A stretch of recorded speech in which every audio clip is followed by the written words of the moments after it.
Bonjour à tous. Alors aujourd'hui, je vous montre comment jouer au jeu de la tirelire. Nous allons faire 3 phases différentes. Retenez-les bien. Pour cette séance, on a besoin d'une tirelire ou d'une petite boîte fermée, d'un dé avec les 6 faces du dé, de jetons. Moi, j'ai pris des petites pièces de monnaie. Si vous avez de jetons, c'est très bien hein, à la maison. Et d'une feuille de brouillon et d'un stylo.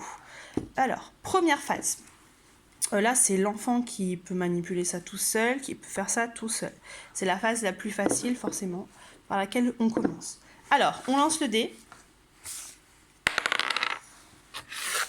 Je tombe sur 6. Je vais donc mettre 6 pièces. 1, 2, 3, 4, 5 et 6. Je relance le dé une deuxième fois. Je tombe sur le 2. Je rajoute 2 pièces. Alors, là, à l'intérieur de cette tirelire, j'ai un certain nombre de pièces. La première phase consiste à ouvrir, tout simplement, et à compter combien il y a de pièces. 1, 2, 3, 4, 5, 6, 7 et 8. D'accord? Donc là, nous avons nos 8 pièces. Et l'enfant a donc compté les deux quantités présentes, c'est-à-dire la première 6 et la deuxième 2. 6 plus 2 égale 8, d'accord? Donc ça, c'est la première étape où l'enfant peut vérifier directement en ouvrant la tirelire combien il y a de pièces. La deuxième étape va être de faire exactement le même travail, mais l'enfant ne va pas pouvoir vérifier en comptant le nombre de pièces. Il va devoir essayer de réfléchir et de trouver des stratégies pour deviner le nombre de pièces mis à l'intérieur. Alors, on va refaire ça ensemble. Avec la même chose, en relançant le dé. Je tombe sur le numéro 4. J'en ai donc 4 pièces. 1, 2, 3, 4. Je relance le dé une seconde fois. Bon, je retombe sur 4. 1, 2, 3 et 4. Alors, je ne peux plus ouvrir, hein, je la laisse fermer. Quelles sont les possibilités, quelles sont les stratégies pour que l'on découvre le nombre de pièces sans regarder à l'intérieur? Première chose, on peut dessiner le nombre de pièces. Le premier jet de dés, j'avais donc 4. Donc je peux faire par exemple 4 ronds. 2, 3 et 4. Et la deuxième était également 4. Donc je dessine encore 4 ronds. Et je présente ça comme ceci. D'accord? 1, 2, 3, 4, 1, 2, 3, 4.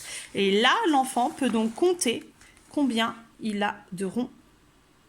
1, 2, 3, 4, 5, 6, 7, 8. D'accord?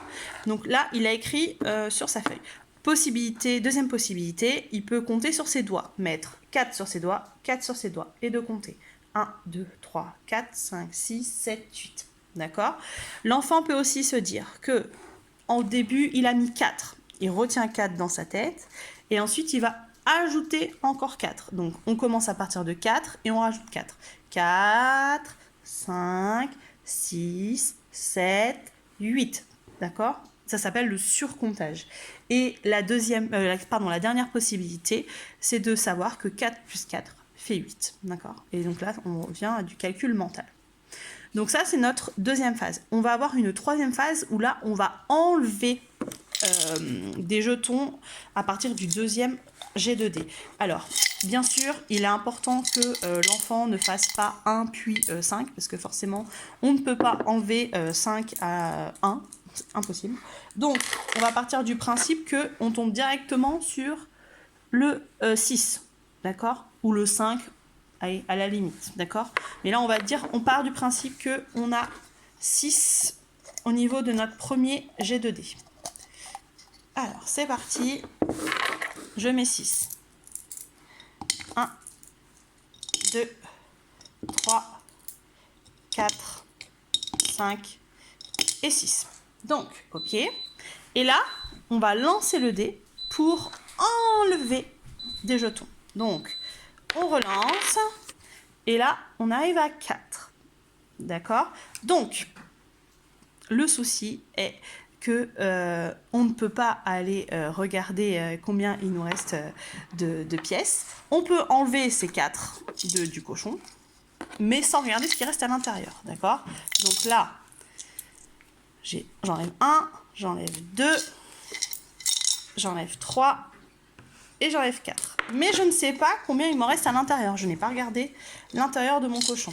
Alors, quelles sont les stratégies que l'on peut avoir?